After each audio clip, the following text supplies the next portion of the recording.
I want to focus on that wonderful concept, that vital virtue that unfortunately and regrettably is often forgotten, the virtue of kindness, being kind.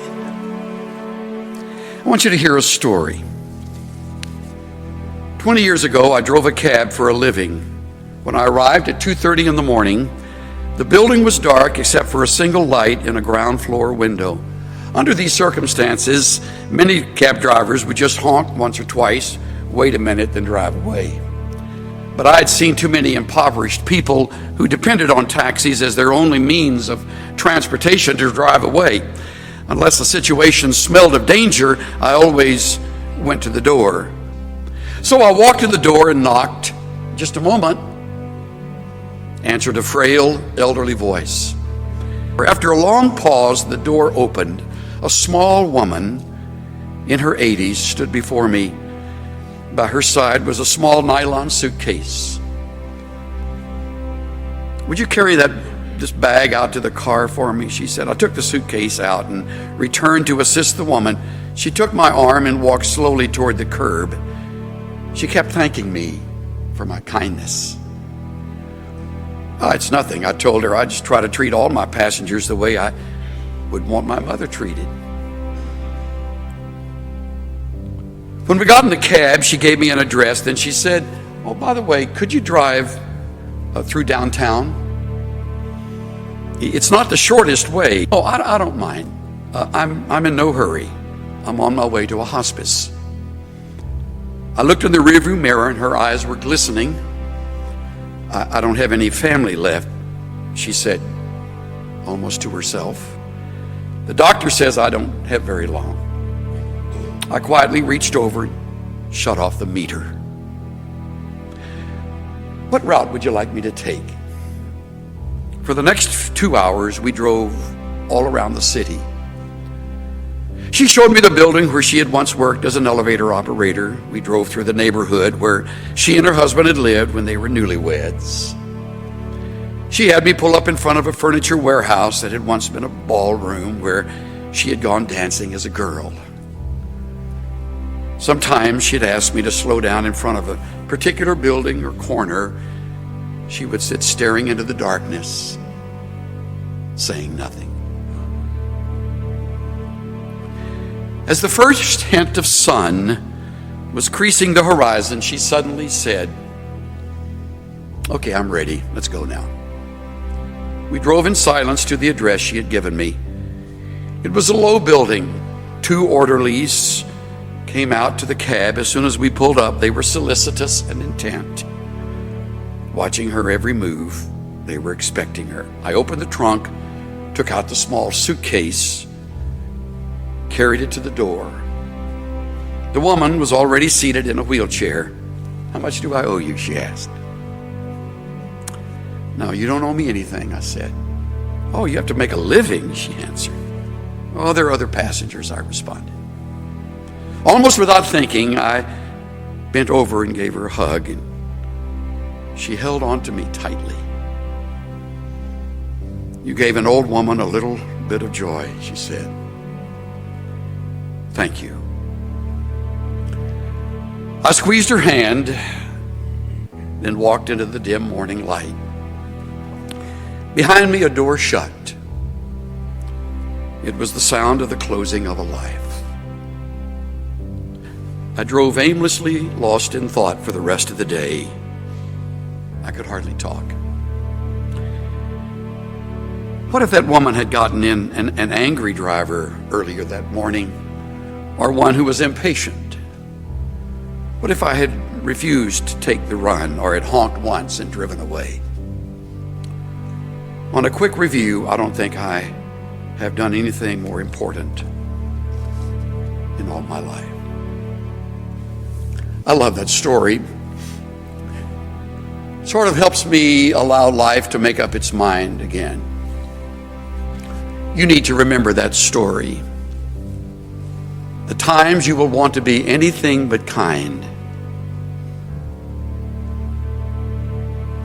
because it is so much easier to bear a grudge and hate in return, or get back, or get even.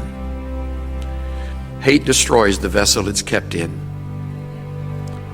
Revenge never healed a wound. There's one thing all of us have in common: we've been mistreated by somebody.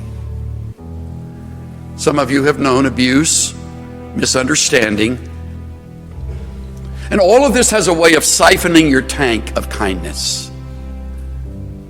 It can make you hard. And you can get on with hard. You can get along with it. In fact, some will even respect you more because you're tough.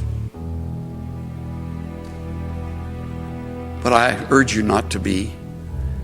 Be kind, tender-hearted, forgiving one another. When I am truly free of revenge and bitterness, there is plenty of room in my heart left for kindness. And not until. Do what's right. Do justice. Love kindness. Walk humbly with your God. Maybe you were born a really nice person with a gentle, sweet personality, and being kind to people comes pretty naturally to you, but I think more of the globe is not that way than is. And the good news is we can change. It's amazing what one kind word can do. We don't think anything about it, but to the other person, it breathes life into their spirit. Our words have the power to lift people, to help them get through a challenge, to push them into their destinies. When you tell someone, I love you, I'm proud of you, you did great on that project, you're not just being kind, those are healing words. We don't know what people are going through. They may smile on the outside, but on the inside, they're hurting, they're lonely, they're discouraged. Many people have wounds from the past, wounds from a relationship that didn't work out, wounds from people trying to push them down. And just a simple word of encouragement. I believe in you. I'm praying for you. A simple compliment. You look beautiful today. It's no big deal to you, but to them, it's helping heal the wounds. It's lifting their spirits. It's causing them to believe in themselves. Your words can be what keeps them moving forward. And God puts people in our lives on purpose so we can bring healing. Letting people know that you care does more than you imagine. You have the power to put someone on their feet.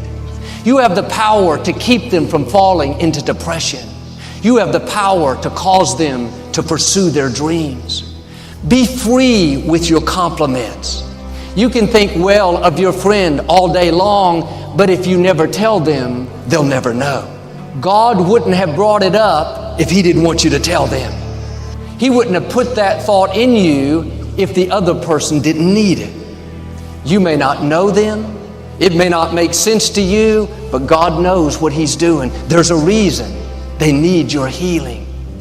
Don't withhold it. Don't try to reason it out. In my early 20s, a young man started coming up to the gym to play basketball with us. He was a loner. He was very unfriendly, very cold. He never talked. Even during the games, he wouldn't interact with us. Most of the guys just ignored him. But something down in here told me to reach out to him and make him feel welcome. I found out that his name was Bo. When he would come into the gym, I would go over and say, "Hey, Bo, it's great to see you today." He never said anything. He just hit his chest twice and walked away. I didn't know what that meant, but I hit my chest twice and walked away. This went on for several years. I saw him 4 or 5 times a week. Well, I stopped playing basketball there, and I hadn't seen Bo in over 20 years. One Sunday, he showed up at church. I saw him afterwards. I thought, where do I know this guy from? He said, "I'm Bo. We used to play basketball together." That's the most I'd ever heard him talk. He went on to tell how he grew up in the projects. At 14, he started living on his own. Nobody wanted him. He never felt loved or accepted. He said, one of the main reasons I went up to the gym was to hear you say, "Great to see you today," because nobody had told me that they were glad to see me. Those simple words, letting him know that I cared, were like life-giving water. Today, Bo is married. He introduced me to his children. He's setting a new standard for his family. What am I saying? Nobody is in your life by accident. Don't ignore what you feel on the inside, that compassion to encourage them, that desire to be their friend. Take time to make them feel loved. Doesn't have to be something big. Just good to see you. I believe in you. I'm praying for you. Just let them know that you care.